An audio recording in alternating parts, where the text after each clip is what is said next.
Gloria sea al Señor. Les saludamos desde la ciudad de Tijuana, Baja California, México, la Iglesia Sublime Gracia. Estamos transmitiendo a distancia a los santos de esta iglesia, a todos aquellos que se conectan a esta transmisión. Hemos estado viendo y vamos a terminar entre hoy y el próximo miércoles eh, esta enseñanza completa que nos da segunda de Timoteo capítulo 2. Hemos transitado por las diferentes maneras en que Dios da una descripción de cómo son los hijos de Dios. Los hijos de Dios somos soldados, atletas, tierra de labranza. Somos considerados malhechores, no siéndolo, sino que por hablar la verdad. Somos obreros calificados, todos. Desde el primero que entrega, desde aquel que entregó su vida a Cristo hace tiempo a aquel que acaba de entregar su vida a Cristo hoy. La palabra obrero, en la perspectiva del apóstol Pablo, en esa dirección, en esa carta, no se refiere solo a los ministros de Dios. Ayer yo estaba reflexionando sobre este punto específico y encontré que eh, que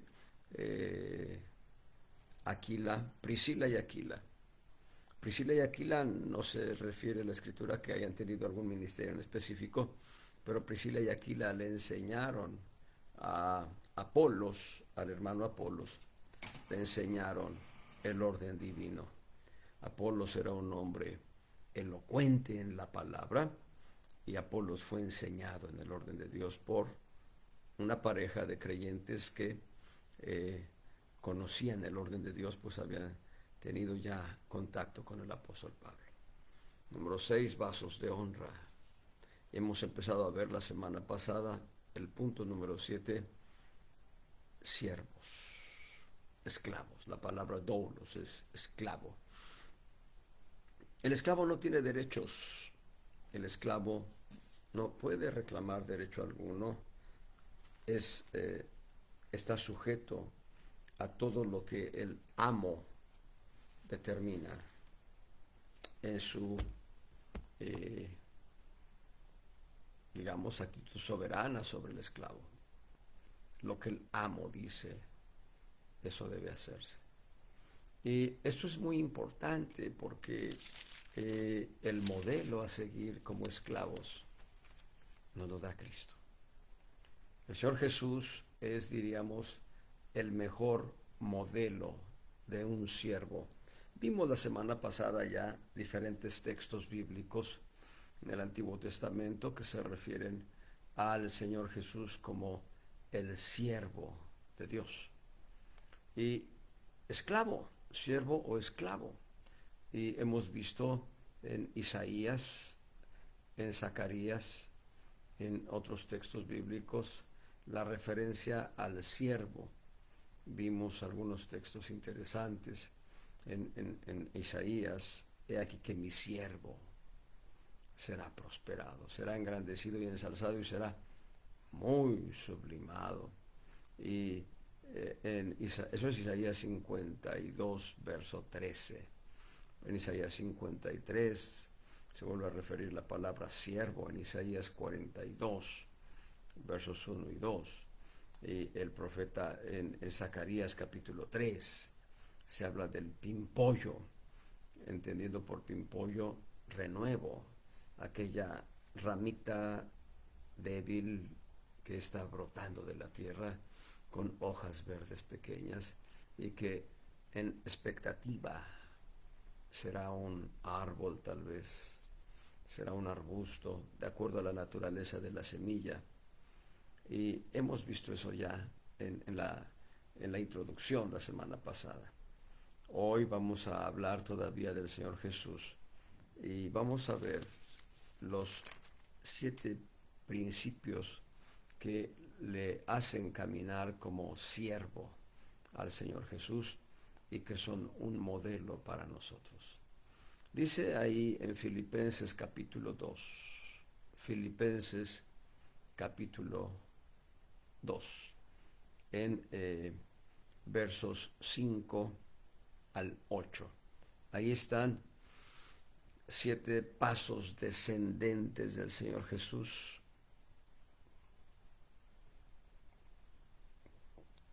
7 principios de humillación del Señor Jesús en una actitud completa de mansedumbre. Previamente a esta lectura, quiero recordarles lo que dice Mateo capítulo 11, versos 28 al 30. Mateo 11, en los versos 28 al 30, el Señor Jesús hace una invitación a todos los que están trabajados y cargados. Dice: venid a mí todos los que estáis trabajados y cargados, yo os haré descansar, dice el Señor. Pero enseguida dice: y aprended de mí.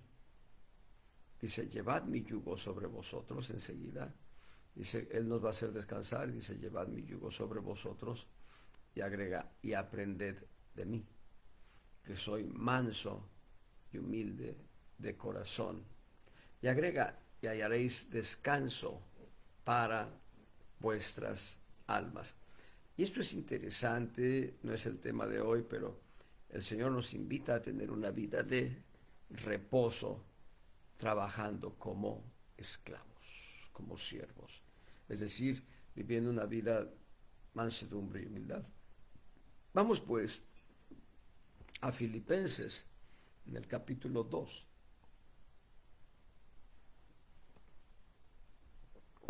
Filipenses 2, versos 5 al 8. El verso 5 dice: haya pues en vosotros este sentir que hubo también en Cristo Jesús, el cual, siendo en forma de Dios, no tuvo por usurpación ser igual a Dios.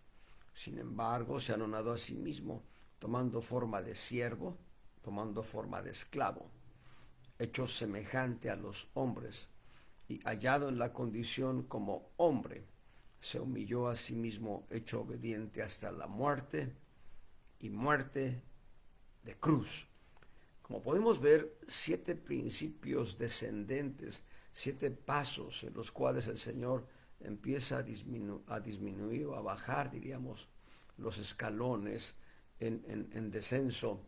Y desglosando este texto completo, lo primero que encontramos es un acto de voluntad.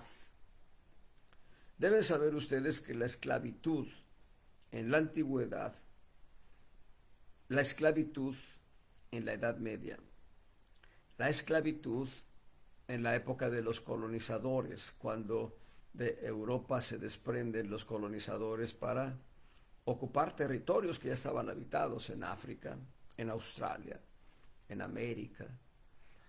Ahí se da también un fenómeno de esclavitud en la época de colonización.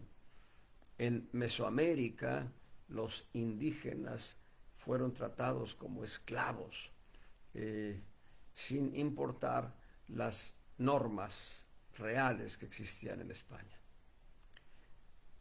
Entonces quiero establecer, desde la antigüedad, durante la Edad Media y la época de la colonización del planeta, hasta el día de hoy,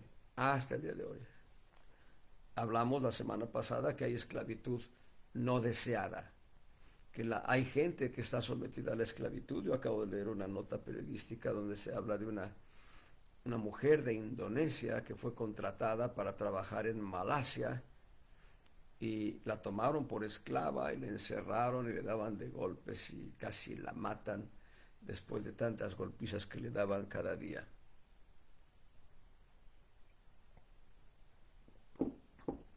Esto nos lleva a establecer que la esclavitud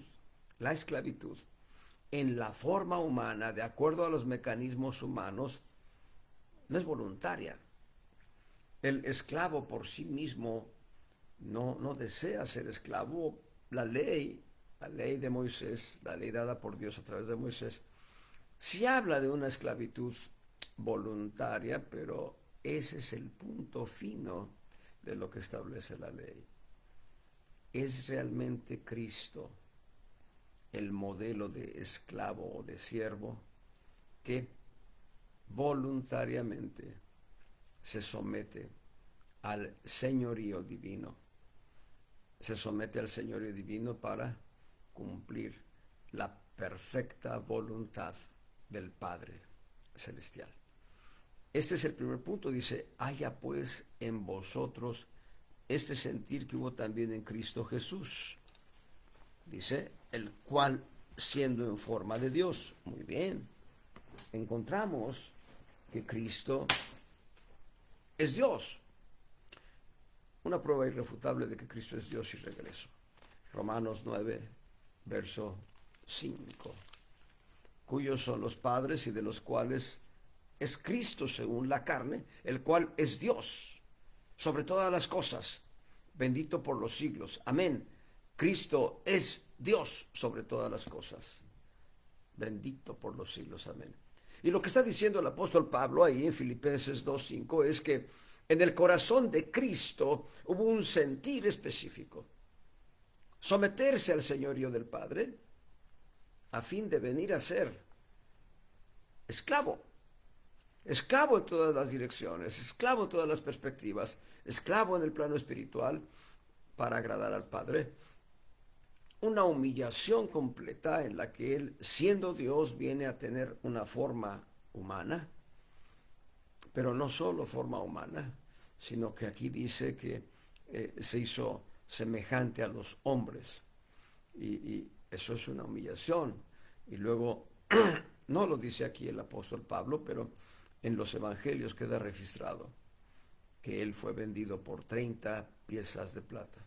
Yo había dicho que el precio más barato de un esclavo era de 40 piezas de plata y es probable que en la época del Señor Jesús ese fuese el precio más bajo de un esclavo, pero en la ley se establece el precio más bajo de un esclavo es 30 piezas de plata. Esto es interesante porque el Señor Jesucristo vino a cumplir la ley. Regresando pues, haya pues en vosotros este sentir que hubo también en Cristo Jesús, es decir, un deseo del corazón de cumplir un propósito específico. Veamos ese propósito específico. Estamos empezando apenas a ver el modelo del Señor Jesucristo y entonces encontramos, como lo decíamos ya la semana pasada, en Isaías capítulo 6, verso 8, Dios hablando a través del profeta dice, ¿a quién enviaré? ¿Y quién irá por nosotros? Entonces dije, heme aquí, envíame a mí. Perdón, esa palabra específica, ¿a quién enviaré? Viene del Padre Celestial. ¿Y quién irá por nosotros? Es el Padre preguntando al Hijo y al Espíritu Santo. Un cuestionamiento de Dios hacia sí mismo. Y veamos esto interesante porque hay quien dirá, bueno, me estás hablando de tres dioses. No, estoy hablando de tres personas en un solo Dios. Y muchos de nosotros hacemos ese tipo de reflexiones. A veces estamos solos, entonces decimos, ¿qué haré? Prepararé pancakes para el desayuno o huevos revueltos. Y eso no es una locura. Mucha gente lo hace. Entonces el Padre le pregunta al Hijo y al Espíritu Santo, ¿quién irá por nosotros? Y lo que hay en el corazón de Cristo, Él es el ejemplo perfecto de sometimiento a la autoridad del Padre. Y entonces Él dice, yo voy. Ahí la respuesta que da Isaías, estoy citando Isaías 6:8, la respuesta que da Isaías es en realidad eco, un reflejo de aquella palabra que se dio antes de la fundación del mundo, donde el Padre, el Hijo y el Espíritu Santo, un solo Dios, un único Dios, no tres dioses, un solo Dios verdadero, ven aquella maléfica serpiente arrastrándose e inyectar su veneno de maldad en el corazón de Eva y provocar que Eva traiga a la caída a su esposo, el hombre, Adán. Cuando ve eso Dios, antes de la fundación del mundo, antes de que el mundo existiese, antes de que nosotros tuviéramos vida, antes de que Adán existiese, eso lo vio Dios, porque Dios todo lo conoce. Dice el apóstol Pedro, según la presciencia de Dios Padre. El Señor, en su presciencia o conocimiento anticipado, vio lo que habría de suceder, vio la caída del hombre en el pecado. Y por ello se pregunta, ¿a quién enviaré? ¿Quién irá por nosotros? Es el Hijo el que contesta, envíame a mí. Heme aquí, envíame a mí. En realidad, nosotros vamos a ver esta respuesta o este diálogo en Hebreos capítulo 10. Ahí en Hebreos capítulo 10 encontramos este diálogo entre el Padre y el Hijo, y dice en el verso 5, por lo cual entrando en el mundo dice, el único que entró en su creación es Cristo, porque el hombre fue creado del polvo de la tierra. El hombre nunca ha salido de este planeta, excepto los viajes que se han hecho, pero en los últimos 50 años. En el origen, al principio, no fue así. Y entonces, dice, entrando en su creación, entrando en el mundo, entrando en el cosmos del ser humano. ¿Qué dice? Cristo dice, sacrificio y presente no quisiste, pero me apropiaste cuerpo. Noten, es Cristo el que está hablando porque él no tenía cuerpo. Y de hecho, esta palabra me apropiaste cuerpo es la manera en que se revela o que se da la revelación del Salmo 40 en los versos 6 al 8. Vamos a ver, no nos separemos de Hebreos 10 y vamos a ver Salmo 40 en los versos 6 al 8. Y ahí vamos a encontrar precisamente ese diálogo complementado, ya revelado en Hebreos, pero ya proféticamente dado en el Antiguo Testamento. Sacrificio y presente no te agrada. Has abierto mis oídos. Interesante el dato. En el Antiguo Testamento y conforme a la ley, cuando un esclavo decidía por sí mismo seguir esclavo toda su vida, le decía a su amo, perfora el lóbulo de mi oído. Y esto se hacía para que fuese distinguido que era un esclavo. De acuerdo a la ley, los, las arracadas, lo que se colgaba en el lóbulo de los oídos, era para distinguir a los esclavos, por lo menos de acuerdo a la ley. Noten, mientras que el Salmo dice, has abierto mis oídos, Hebreos cambia el texto y dice, me apropiaste cuerpo. Y no hay contradicción. En realidad, Cristo viene a convertirse en el esclavo del Señor porque dice, has abierto mis oídos, pero era indispensable que participara de un cuerpo físico para habitar entre nosotros, como lo dice Juan, capítulo 1, verso 14, y aquel verbo fue hecho carne, aquel verbo tomó forma humana y habitó entre nosotros, y vimos su gloria, gloria como del unigénito del Padre, lleno de gracia y de verdad. Así que sigo leyendo el Salmo 40, verso 6. Dice, sacrificio y presente no te agrada, has abierto mis oídos. Holocausto y expiación no has demandado. Entonces dije, Cristo está dialogando con el Padre y Cristo está diciendo, he aquí vengo. En el envoltorio del libro está escrito de mí. Verso 8, el hacer tu voluntad, Dios mío, me agradado y tu ley está en medio de mis entrañas. Noten, el hacer tu voluntad me ha agradado. Ahora regresemos a Hebreos 10 y veamos cómo lo dice en el contexto. Verso 5, Hebreos capítulo 10, verso 5. Por lo cual entrando en el mundo dice, sacrificio y presente no quisiste, cita literal del Salmo 40, pero aquí cambia, en lugar de has abierto mis oídos, dice, me has apropiado cuerpo, el cuerpo de Jesús. Verso 6, holocaustos y expiaciones por el pecado no te agradaron, cita del Salmo 40, perdón, perdón, dice, entonces dije, heme aquí, cita del Salmo 40, en la cabecera del libro está escrito de mí, heme aquí está también en Isaías 6:8. En la cabecera del libro está escrito de mí, cita del Salmo 40, para que haga, oh Dios, tu voluntad. Hasta aquí el diálogo. Ese diálogo es Cristo hablando al Padre. Pero ahora veamos el testimonio del Espíritu Santo. Verso 8.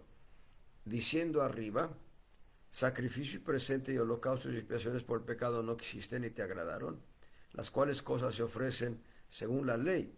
Entonces dijo, si se dan cuenta, en el verso 5 dice, entrando en el mundo, dice, ahí está hablando directamente el Hijo. Pero cuando vemos el verso 9, entonces dijo, es el Espíritu Santo testificando lo que dijo Cristo, lo que dijo el Hijo al Padre. ¿Qué dijo? Heme aquí para que haga, oh Dios, tu voluntad. Quita lo primero para establecer lo postrero. Ahora, el punto fino aquí, o más que el punto neurálgico o la esencia del mensaje es hacer tu voluntad. ¿Cuál es la voluntad del Padre? Está en el verso 10. Hebreos 10:10 nos dice la voluntad del Padre, dice, en la cual voluntad somos separados del mundo. La palabra santificados es ser separado para ser limpiado. Somos separados del mundo para ser limpiados por la ofrenda del cuerpo de Jesucristo hecha una sola vez. Vean lo que encierra este texto. Haya pues en vosotros este sentir que hubo también en Cristo Jesús. Estoy citando otra vez Isaías, Filipenses 2:5. La actitud del corazón de Cristo, que la voluntad del Padre se cumpla, a pesar de que Él tenga que despojarse de su divinidad y venir a ser hombre, esclavo. El Salmo 22 dice gusano. Eso es fuerte. Eso es muy fuerte. Los religiosos no pueden tolerar esto. Y los que rechazan a Cristo menos pueden entender la locura del Evangelio. Pero el Salmo 22 dice, mas yo soy gusano y no hombre, oprobio de los hombres y desecho del pueblo. Regresemos pues a Filipenses y dice, haya pues en vosotros sentir que hubo también en Cristo Jesús, el cual siendo en forma de Dios, ahí está. La palabra forma en este texto específico habla de la esencia, sustancia, naturaleza, perdón, de Dios. Cristo es Dios, lo acabo de citar, Romanos 9:5. Por citar uno de los muchos textos que hablan de Él como Dios, Juan 1:1, en el principio era la palabra, el logos, Cristo es el logos, Cristo es la palabra, y el logos, la palabra era con Dios, y el logos, la palabra era Dios. Esa palabra era, en el castellano para nosotros, tiene que ver con el verbo ser, el verbo ser. Sin embargo, en la manera en que está conjugado ese verbo en griego, nos habla de una preexistencia. Podemos tratar de leerlo en una manera comprensible diciendo, antes de que las cosas fuesen, Cristo ya existía.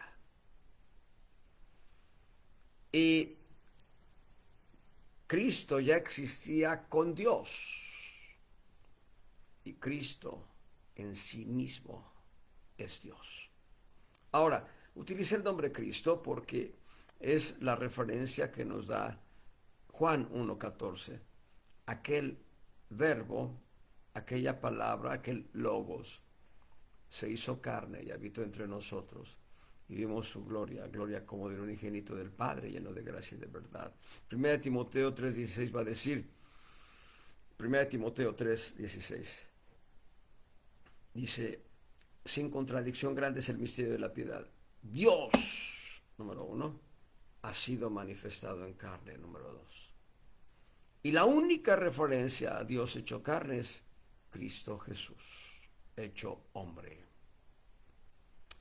Entonces, dice, regresamos a Filipenses 2:6, el cual siendo en forma de Dios, el cual participando de la naturaleza divina, también lo podemos leer de esa manera, el cual tiene la sustancia de Dios mismo, el cual es Dios en sí mismo, Cristo, no tuvo por usurpación ser igual a Dios.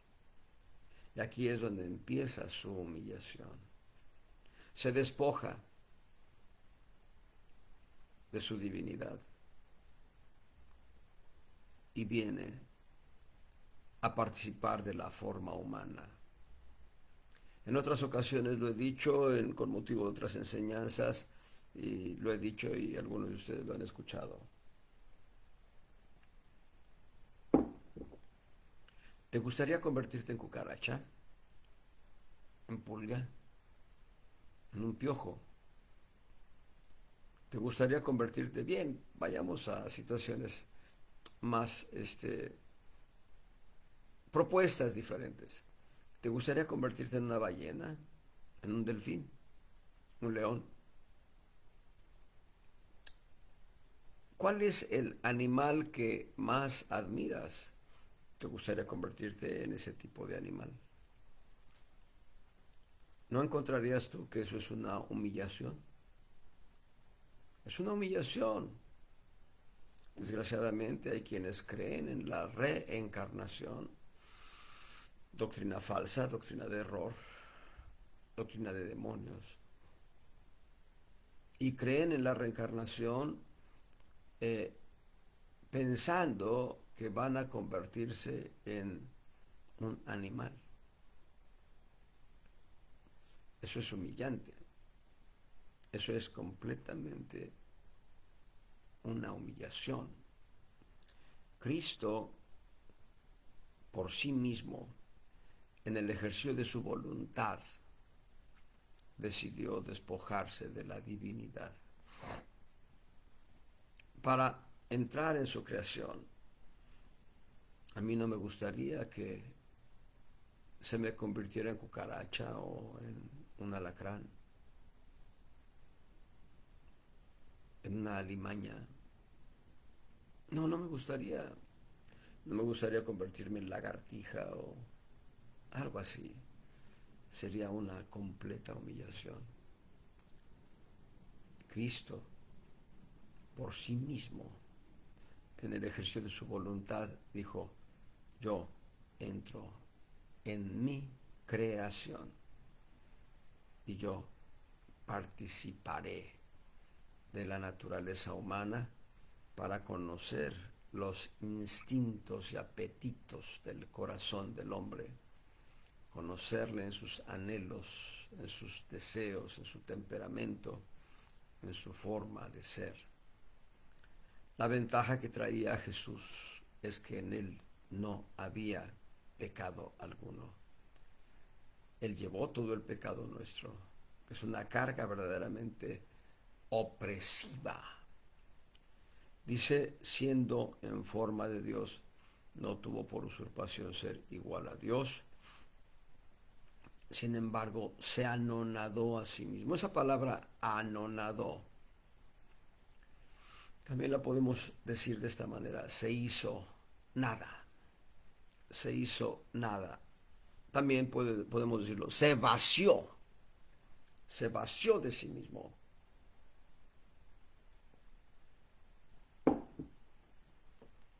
Eso es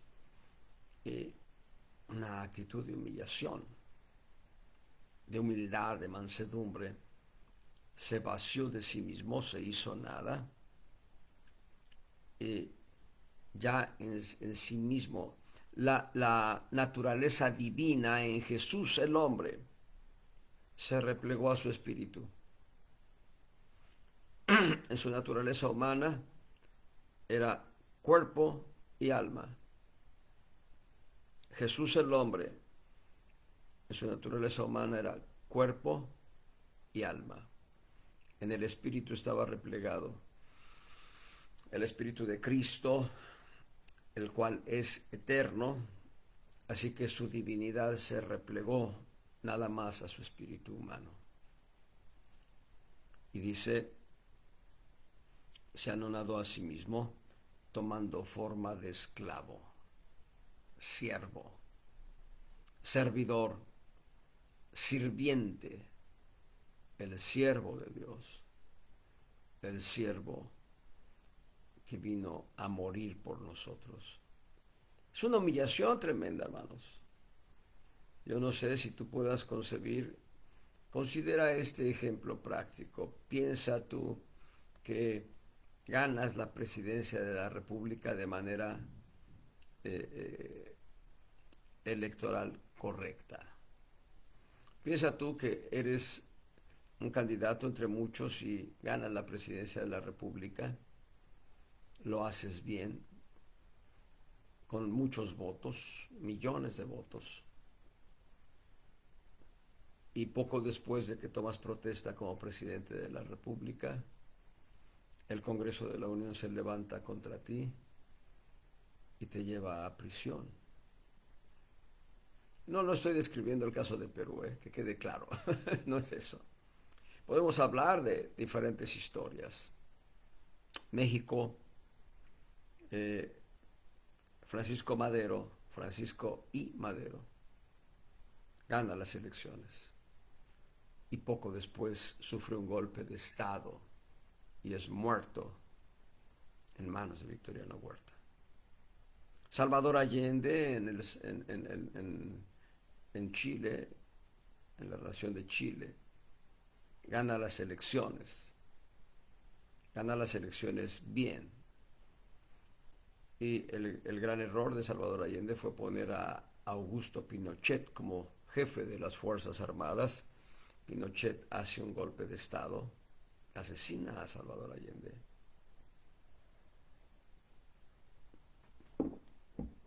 ¿No es humillante eso? Que tú puedas pensar que eres el gobernador de una entidad y de pronto te llegan autoridades de otra naturaleza, del propio Estado, y te llevan a prisión. ¿No es humillante eso? Eso es humillante. Cristo estuvo en la posición de Dios, en lo más alto, en lo más excelso. Hoy está ahí mismo, pero en el inter de 33 años y medio, que fue su vida natural en esta tierra. Yo diría 34 años y unos pocos meses. 34 años y 4 meses. ¿Por qué? Bueno, el tiempo de gestación, el tiempo de la vida, 9 meses. En el vientre de María, más 33 años y medio.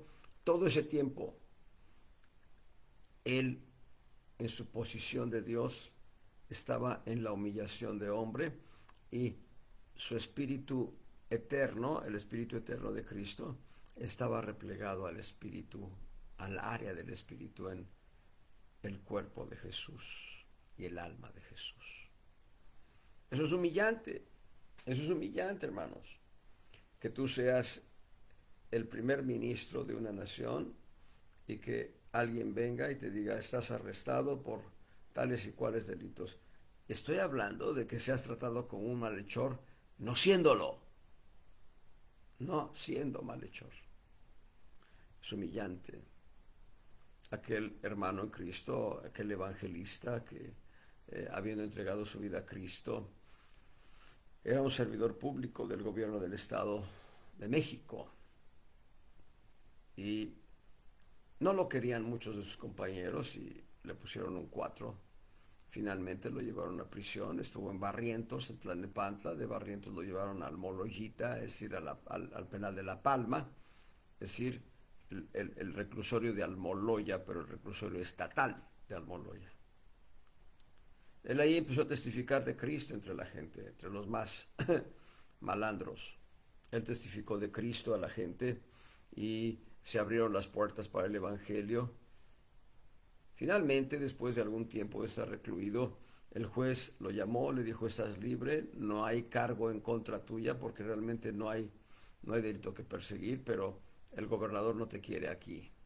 Vete lo más lejos que puedas. Es humillante todo eso. Nada más que mientras que uno puede padecer la humillación de manera involuntaria, caso de Francisco I. Madero, el caso de Augusto Pinochet, ellos no querían la humillación y murieron a manos de los generales que estaban en el ejército. En el caso de Jesús es al revés. Él dice: yo voy a entrar en la creación, voy a caminar como hombre, pero no solo eso, voy a entregar mi vida por el hombre, para que el hombre tenga un puente salvador que lo lleve a mi Padre. Esa es la razón de la humillación del Señor, una humillación voluntaria. Y entonces se anonadó, tomó forma de siervo, hecho semejante a los hombres. Hecho semejante a los hombres.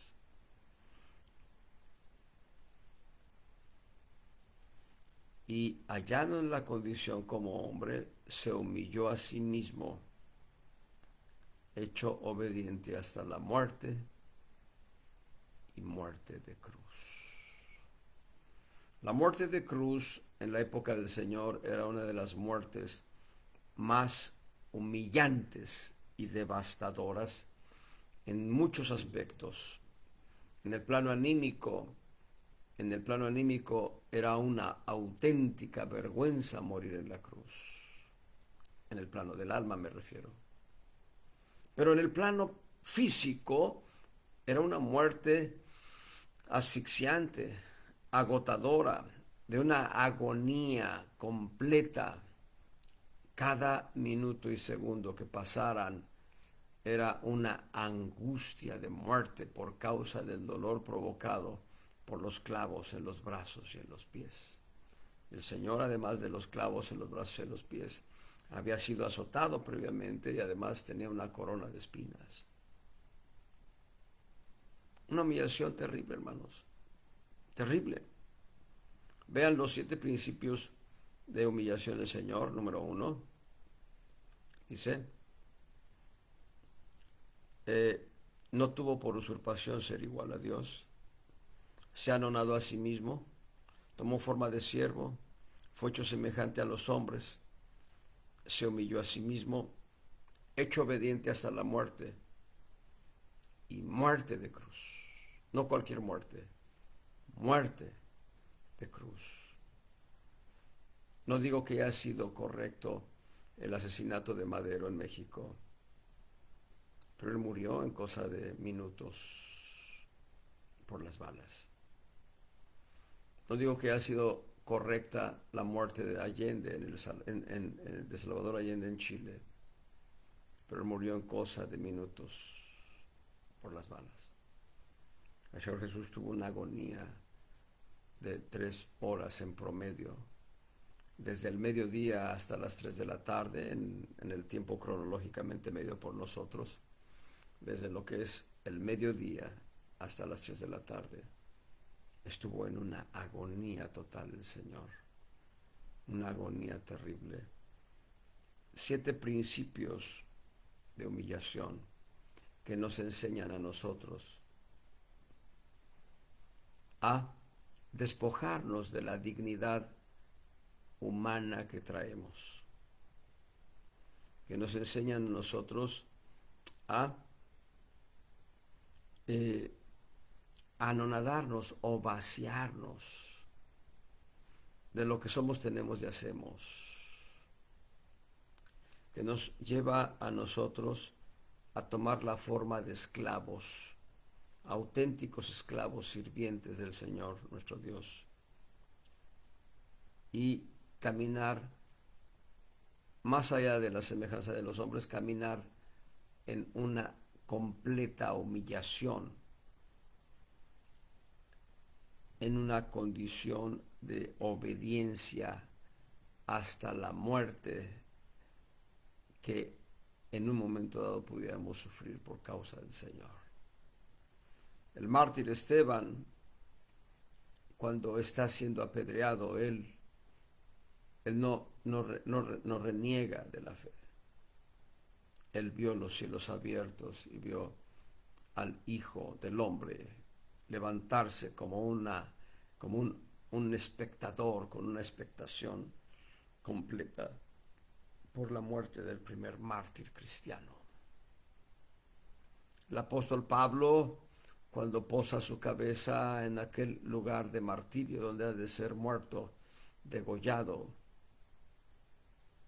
él posa su cabeza como si la pusiera en las manos del Señor Jesús. El apóstol Pedro, cuando fue crucificado con la cabeza hacia abajo, porque así lo pidió él veía con expectación que el cumplimiento de la voluntad de Dios estaba en su suplicio. Son 7 principios de humillación que nos enseñan a nosotros a caminar como auténticos, como verdaderos esclavos del Señor. Y es importante entender que muchas veces nosotros presumimos de mansedumbre cuando no tenemos la más mínima idea de lo que es la mansedumbre. Presumimos de humildad cuando no tenemos la más mínima idea de lo que es la humildad y la humillación. El día de ayer, esto es un testimonio que tiene que ver con lo que estoy hablando. El día de ayer tuve que ir a la ciudad de Mexicali por un documento que no me lo podían entregar en Tijuana, lo cual ya de suyo yo puedo protestar por eso. Bien, fui a Mexicali, llegué 10 minutos antes de la hora y la persona que me atendió dijo, espérese hasta la hora. Es decir, no tenía nada haciendo, ¿eh? Bueno, lo que estuviera haciendo lo podía dejar a un lado para atenderme, pero dijo a la hora, a la hora, a las 10, a las 10, a las 10:03, a las 10:03. Y cuando me atiende, me pide una serie de documentos que yo no llevaba y me dice, vaya a sacarle copias. Bueno, entonces iba yo saliendo para sacar copias, pero se me ocurrió decir, nunca dan las instrucciones completas. Eso significaba una queja de mi corazón. Entendamos que el siervo de Dios no debe ser litigioso, no debe ser iracundo. El siervo de Dios debe ser manso y humilde de corazón.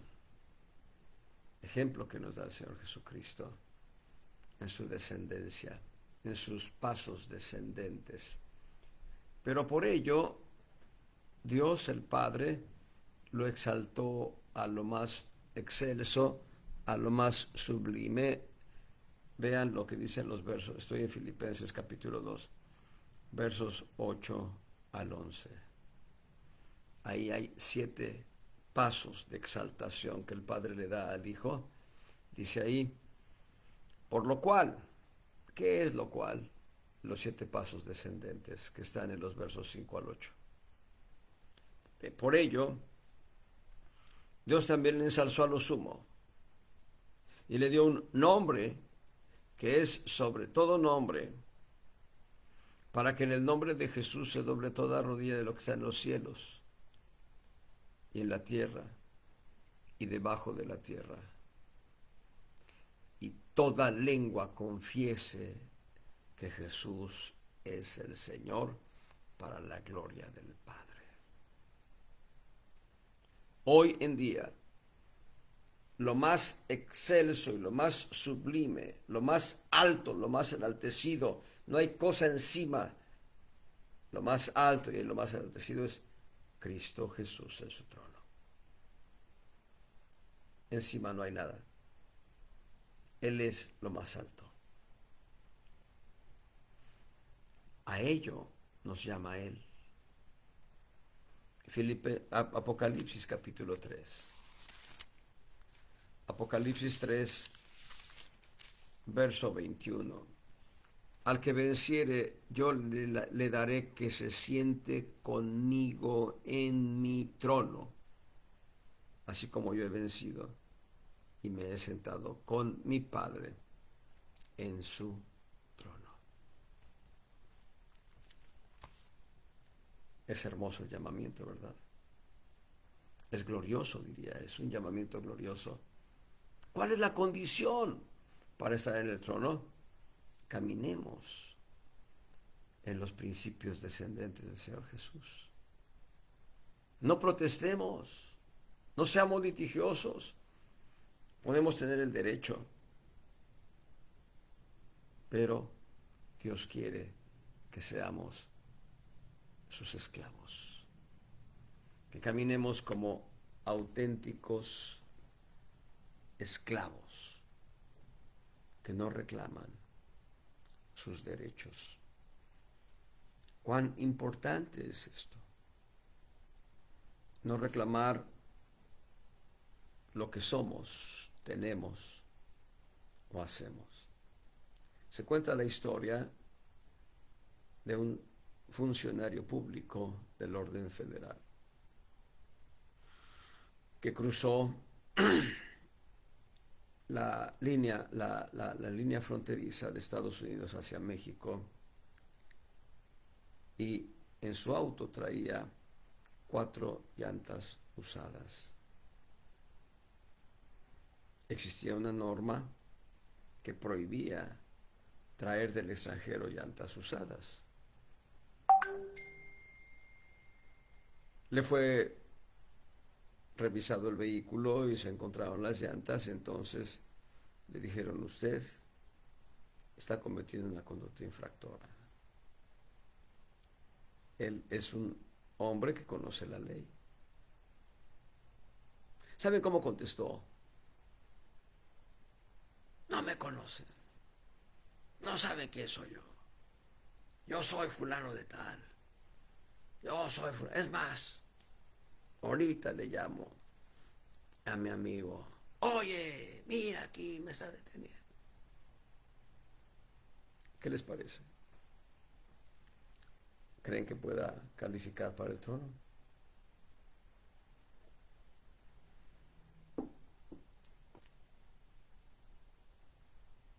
Me acuerdo una ocasión en que cruzábamos de Estados Unidos a México por el lado de Otay. Veníamos en un auto utilitario, solamente mi esposa y yo, Mónica y yo. Bueno, había una fila de muchos autos, pero había un carril que no tenía fila. Yo no lo sabía, que era un carril especial para camiones de carga. No lo sabía. Entonces dije: bueno, pues este carril está vacío. Vámonos por ahí. Me cruzó e inmediatamente me detiene, me hace el alto total un empleado de la aduana. Me empezó a gritar, me dijo: ¿qué, no vio el letrero? No, no lo vi, no lo vi. Ese letrero dice que solamente camiones de carga. Abre el auto. Pues abro la cajuela. Me gritó, me dijo muchas cosas. No me injurió, no me dijo groserías, pero sí me gritó. La próxima vez le voy a poner una multa. De acuerdo. Váyase ya. Muy bien. Mi esposa me dice: dile quién eres. Ya que agarramos camino, me dice, ¿por qué no le dijiste quién eres? el siervo de Dios. No, no estoy hablando que yo sea un hombre muy manso, ¿eh? No, no, no. Pero por lo menos en ese momento no fui litigioso, no fui rijoso. En esa ocasión, en ese momento no lo fui. Cuán importante es que la mansedumbre domine nuestras vidas. Hablemos pues de mansedumbre para poder entender cómo debe conducirse un siervo. Con S, siervo con S. Siervo con C es venado. Siervo con S es esclavo. ¿Cómo debe conducirse un esclavo en mansedumbre? Vamos a ver algunos textos sobre mansedumbre. Por el momento, vamos a ver Génesis 7:14. Génesis 7:14. Ellos y todos los animales silvestres según sus especies, y todos los animales mansos según sus especies. Y todo reptil que anda arrastrando sobre la tierra según su especie, toda ave según su especie, todo pájaro, toda especie de volátil. Hay animales mansos. Podemos pensar en los animales domesticados. Animales domesticados. ¿Qué nos dice Isaías 11:4? Hablando de mansedumbre. Isaías 11:4. Juzgará con justicia a los pobres, arguirá con equidad por los mansos de la tierra, y herirá la tierra con la vara de su boca.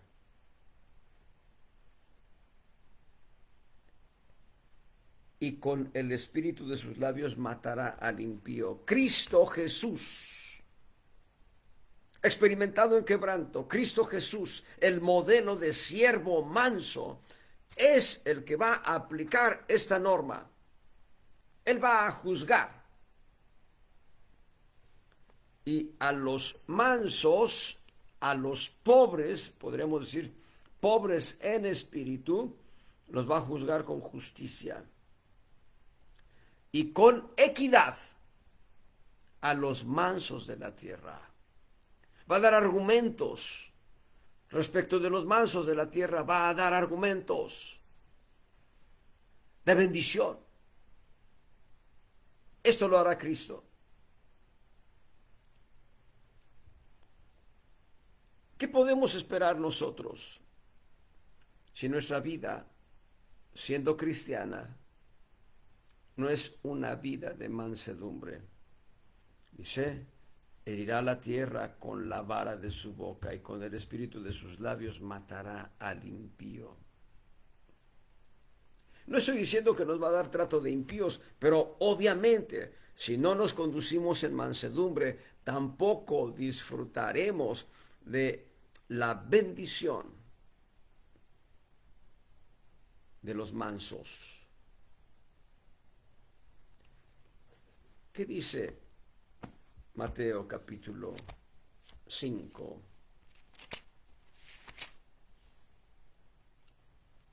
Verso 5. Mateo 5, verso 5. Bienaventurados los mansos, porque ellos recibirán la tierra por heredad. Los mansos. En México hay un refrán, que es una desgracia ese refrán, dice, soy manso, pero no menso. Pero Dios no habla de esa manera. Dios habla de la mansedumbre como la actitud de un cordero. Isaías 53. Isaías 53.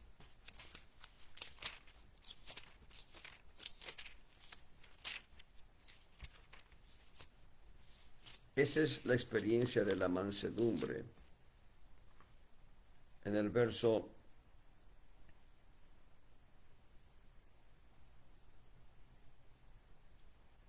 7. Angustiado él y afligido, está hablando de Cristo Jesús.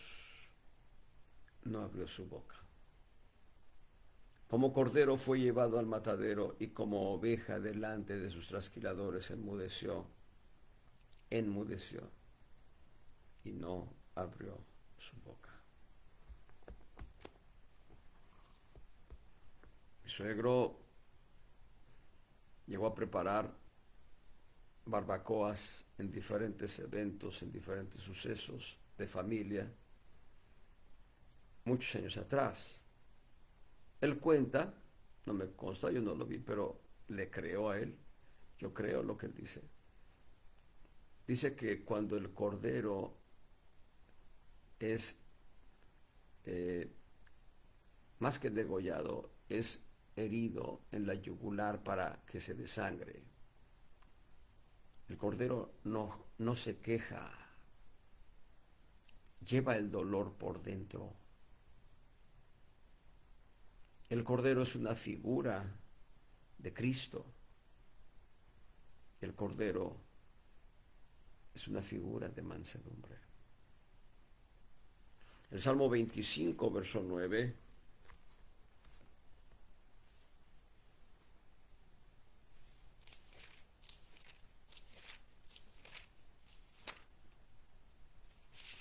Salmo 25, verso 9. Encaminará a los humildes por el juicio y enseñará a los mansos su carrera. ¿Quieres conocer todo el propósito de Dios para tu vida completo? Ven hacia abajo en humillación, en mansedumbre.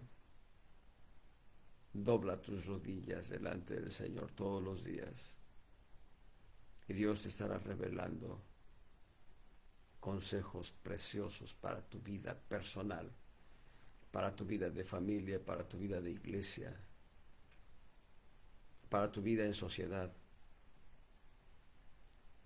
Jeremías 50, verso 8.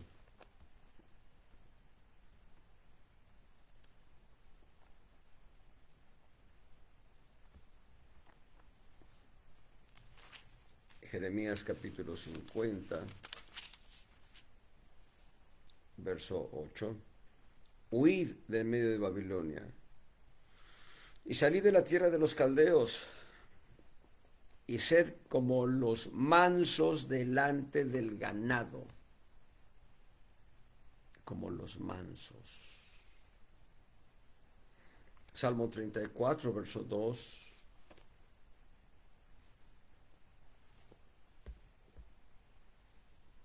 En Jehová se gloriará mi alma, lo oirán los mansos y se alegrarán. ¿Qué es la mansedumbre? Filipenses, regresemos al capítulo 2 de Filipenses. Ahí encontramos la definición de mansedumbre y también la definición de humildad. Filipenses capítulo 2, verso 3. Nada hagáis por contienda o por vanagloria, antes bien en humildad, aquí está la humildad, estimándoos inferiores los unos a los otros. Yo estimarme inferior, por favor. No sabes que tengo tantos estudios. ¿Quieres o no quieres conocer el camino del Señor? Verso 4. No mirando cada uno lo suyo propio, sino lo que es de los demás.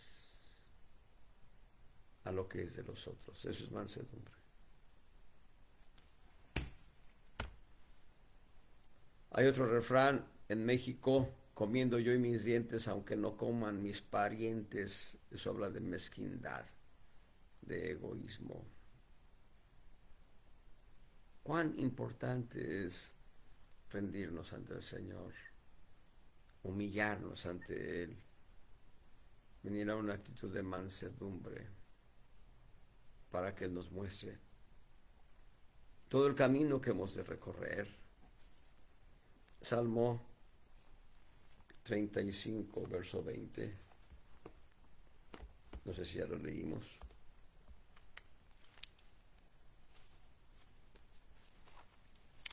Salmo 35, verso 20. Porque no hablan paz y contra los mansos de la tierra piensan palabras engañosas. La gente piensa que por ser mansos los cristianos somos tontos, pero no.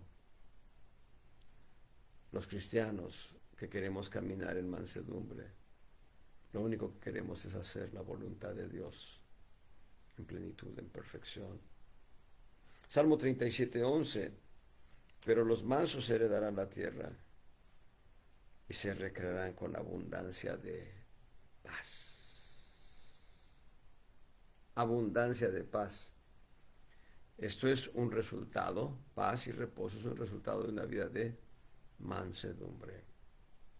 Salmo 76, 9.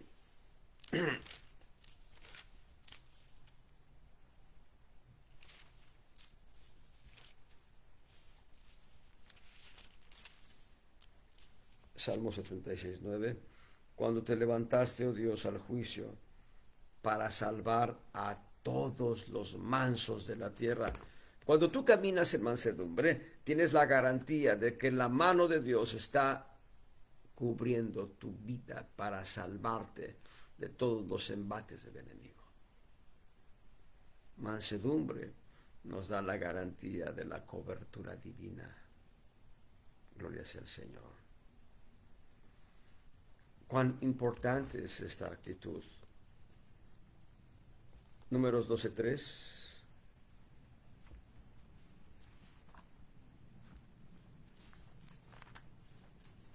Números 12, verso 3. Y aquel varón Moisés era muy manso, más que todos los hombres que había sobre la tierra. Moisés era el hombre más manso de su época. Yo diría el perfecto varón en mansedumbre es Jesús, el Hijo del Hombre, Jesús, el Hijo de Dios. Mateo 21:5.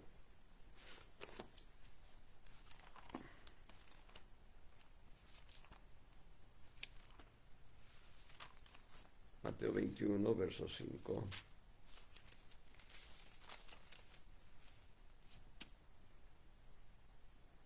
Decida la hija de Sión, he aquí tu rey viene a ti, manso, sentado sobre una asna y sobre un pollino, hijo de animal de yugo.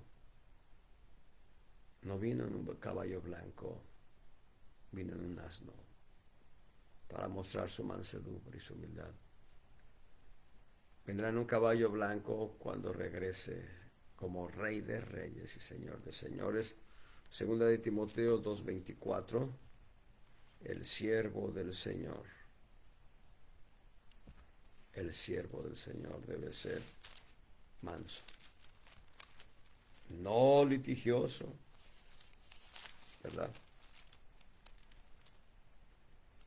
Segunda de Timoteo 2:24, que el siervo del Señor no debe ser litigioso, sino manso para con todos, apto para enseñar, sufrido. Cuán importante es el consejo de Dios. Mansedumbre nos lleva a una experiencia semejante a la de Cristo. Voy a hablar de las 7 experiencias de la mansedumbre la próxima semana. Dios les bendiga.